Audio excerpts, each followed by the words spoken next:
Hai, Assalamualaikum dan salam sejahtera. Hari ini kita akan sambung sesi PDPR kita dengan topik yang baru iaitu keluaran dalam negara kasar KDNK dan juga pertumbuhan ekonomi.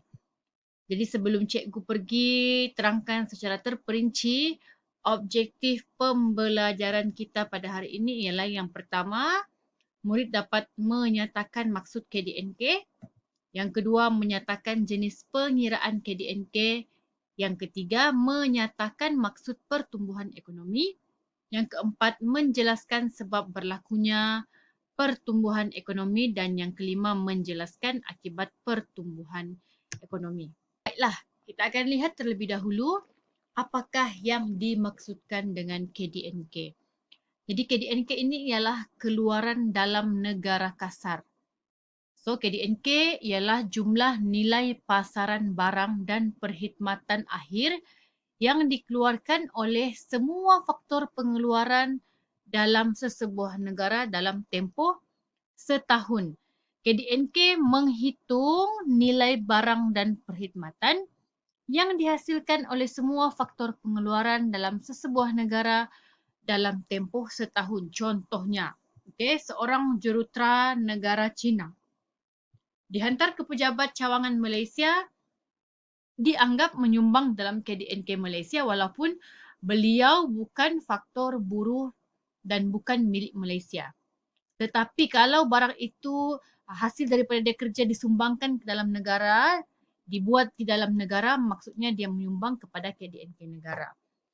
Jadi pada masa yang sama, KDNK kita juga tidak akan mengambil kira nilai keluaran yang dihasilkan oleh rakyat Malaysia yang bekerja di luar negara. Kita hanya akan kira orang luar negara bekerja di negara kita, itu kita kira sebagai KDNK. Kalau rakyat kita bekerja di luar negara, itu tidak dikira sebagai KDNK. Okey, kaedah pengiraan keluaran dalam negara kasar KDNK. Secara amnya, secara global, kita ada 3 kaedah pengiraan KDNK. Yang pertama sekali ialah pendekatan perbelanjaan, kedua pendekatan keluaran dan akhir sekali adalah pendekatan pendapatan. Tapi untuk Malaysia kita hanya gunakan 2 iaitu pendekatan perbelanjaan dan pendekatan keluaran. Jadi kita lihat terlebih dahulu apakah itu pendekatan perbelanjaan. KDNK diperoleh dengan menjumlahkan semua perbelanjaan atas barang dan perkhidmatan yang dihasilkan dalam ekonomi bagi suatu tempoh tertentu. Dia berkaitan dengan perbelanjaan lah. Okey. Pendekatan kedua pula adalah pendekatan keluaran yang mana KDNK diperoleh dengan menjumlahkan nilai ditambah yang dihasilkan oleh pelbagai sektor ekonomi di negara bagi tempoh 1 tahun. Pengiraan dia kita akan buat dalam kelas secara bersemuka nanti. Tapi cikgu bagi contoh terlebih dahulu. Ini adalah contoh pengiraan KDNK menggunakan pendekatan perbelanjaan. Ini kamu boleh rujuk dalam buku teks muka surat 48. Okey, tengok sini dia item-itemnya adalah perbelanjaan penggunaan akhir sama ada awam ataupun swasta, pembentukan modal tetap kasar awam dan swasta, perubahan dalam stok dan juga ekspor bersih. So, ekspor bersih ini ialah ekspor barang dan perkhidmatan. Okey, kita lihat pula KDNK mengikut penggunaan pendekatan perbelanjaan. So kalau kamu nampak di sini, alamak salah ni ya. Dia bukan pendekatan perbelanjaan, menggunakan pendekatan ini adalah pendekatan keluaran. Okey. So, kamu nampak di sini apa yang item-item yang digunakan. Tengok semua dia gunakan item-item dalam sektor utama sehingga sektor ketiga. Okey, kita ada pertanian. Ini adalah sektor pertama, perlombongan pembuatan pembinaan elektrik dan gas. Air, pembentungan dan pengurusan sisa, perdagangan borong, ini semua adalah sektor kedua sudah dan dia masuk ke sektor ketiga iaitu penginapan, pengangkutan dan penyimpanan. Okey, dia gabungkan, dia tambah item-item dalam sektor pertama ke sektor kedua dan sektor ketiga. Dapatlah jumlah KDNK. Ini kita akan belajar untuk kira dengan lebih lanjut dalam kelas secara bersemuka.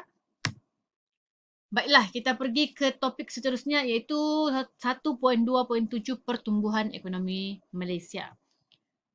Jadi apa itu maksud pertumbuhan ekonomi? Pertumbuhan ekonomi merupakan perkembangan kegiatan ekonomi dari semasa ke semasa yang menyebabkan peningkatan dalam keluaran dalam negara kasar. Okey, semua negara ingin pertumbuhan ekonomi sebab pertumbuhan ekonomi ini adalah satu perkara yang bagus untuk sesebuah negara dan juga masyarakat secara amnya. Okey, kita akan kira pertumbuhan ekonomi kita dengan mengambil kira 3 sektor utama iaitu sektor utama, kedua dan ketiga. Kamu tahu sektor utama adalah sektor yang melibatkan pertanian, perlombongan, apa-apa proses yang mengeluarkan hasil bumi. Okey. Sektor kedua pemprosesan barang menjadi barang separuh siap ataupun barang siap. Manakala sektor ketiga pula ialah sektor yang lebih menjurus kepada perkhidmatan. Macam ini ialah perkhidmatan bank. Okey. Baiklah, apakah kepentingan pertumbuhan ekonomi? Mestilah penting kan sebabnya pertumbuhan ekonomi ini boleh meningkatkan ekonomi negara. Jadi kita tengok dengan lebih terperinci, ekonomi dikatakan mengalami pertumbuhan apabila kadar pertumbuhan KDNK bernilai positif. Sebaliknya, ekonomi mengalami kemelesetan apabila kadar pertumbuhan KDNK bernilai negatif. Jadi apa kepentingan dia? Ada 5 secara am di sini. Okay? Pertama sekali adalah mewujudkan peluang pekerjaan. Kenapa?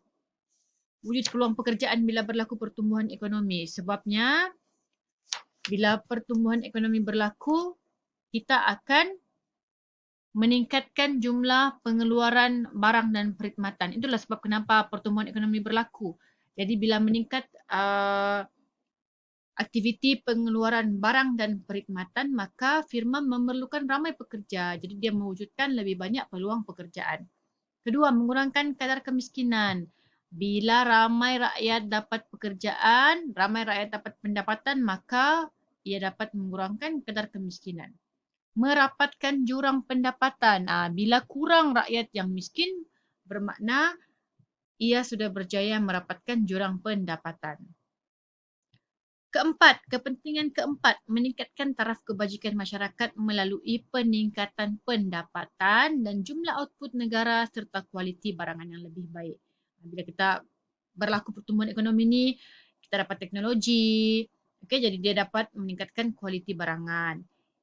Akhir sekali, kepentingan pertumbuhan ekonomi adalah mempercepat penyediaan kemudahan perumahan, perkhidmatan, kesihatan dan kemudahan asas. Jadi ini 5 secara am kepentingan pertumbuhan ekonomi. Kita lihat pula sebab dan akibat pertumbuhan ekonomi. So ada 5 sebab dan akibat pertumbuhan ekonomi. Yang pertama adalah sumber alam semula jadi. Jadi sumber alam yang dianugerahkan kepada setiap negara itu berbeza-beza. Tanahnya, iklimnya, hasil hutannya.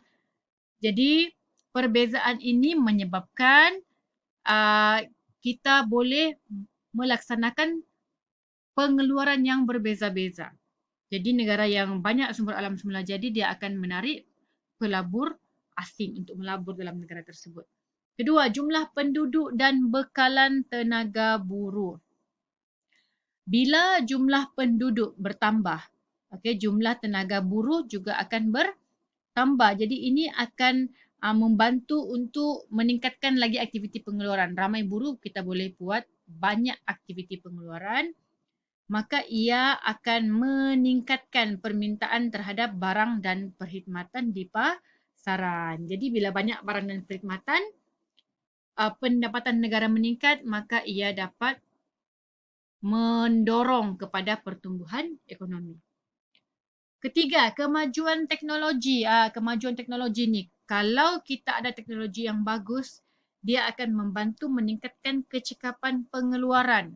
Bila kita cekap mengeluarkan barang lebih cepat, lebih mudah, maka dia akan meningkatkan jumlah pengeluaran dalam sesebuah negara itu. Jadi bila jumlah pengeluaran meningkat, maka pendapatan negara juga akan turut meningkat.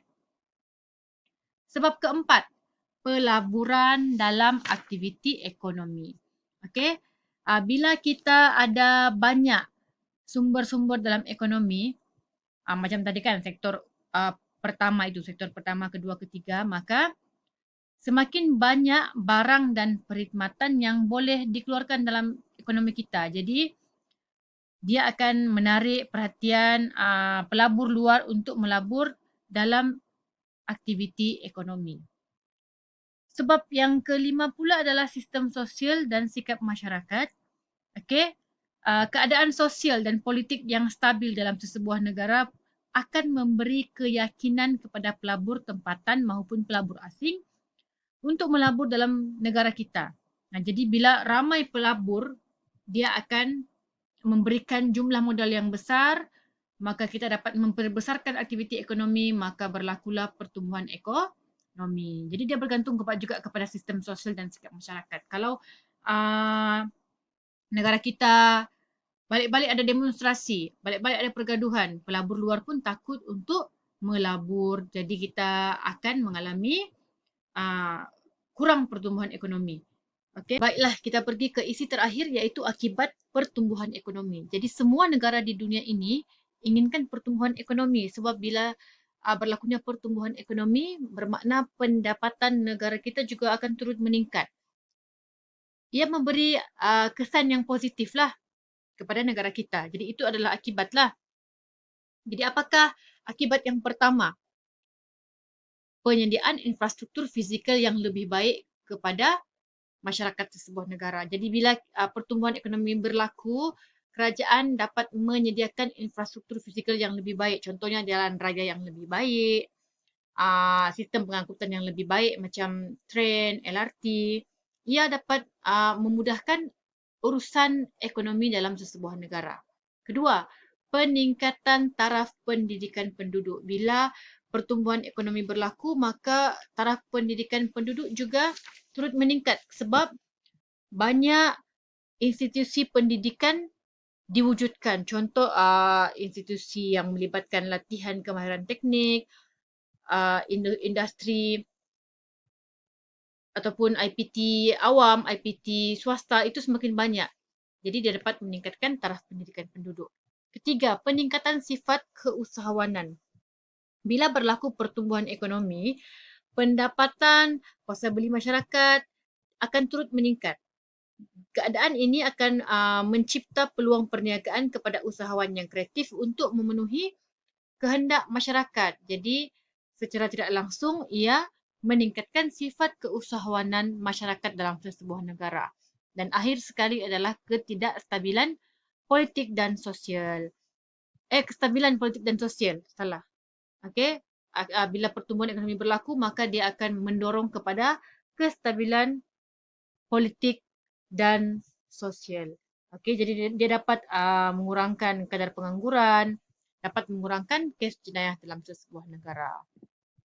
Jadi itu sahaja topik pembelajaran kita untuk hari ini. Okey, sekian sahaja pembelajaran kita pada hari ini. Jangan lupa subscribe dan follow Cikgu untuk topik yang seterusnya. Semoga berjumpa lagi di masa akan datang. Bye.